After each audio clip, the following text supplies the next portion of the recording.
ils sont quasiment aussi bons.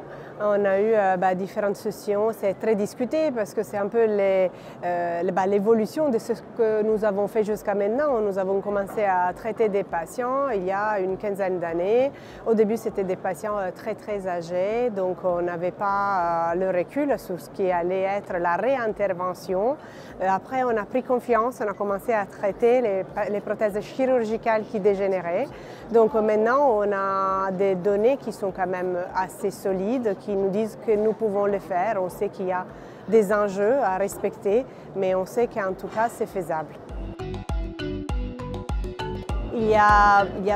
Comme je disais, il y a beaucoup d'enjeux à tenir en considération. Tout passe par l'analyse du scanner comme on fait sur la valve native, mais il faut bien sûr prêter attention à des petits détails qui sont essentiels dans la réintervention sur une prothèse chirurgicale et notamment la hauteur coronaire, la place qui va rester pour une correcte perfusion coronaire, pas seulement pour une éventuelle réintervention coronaire si les patients devaient en avoir besoin, mais aussi pour la circulation. Donc nous savons désormais quelles sont les distances que nous devons maintenir entre les murs aortiques et la prothèse qu'on ira implanter.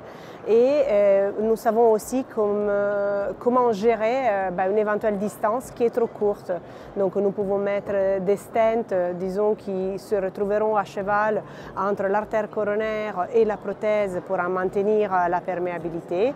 Nous pouvons faire aussi des techniques un peu plus difficiles, mais avec l'aide des devices qui sont en train d'être, disons, étudiés et sur lesquels nous avons déjà les premiers résultats, qui permettent aussi d'aller par voie endovasculaire couper les valves, disons, natives ou prothétiques, qui pourraient être un obstacle à la circulation coronaire.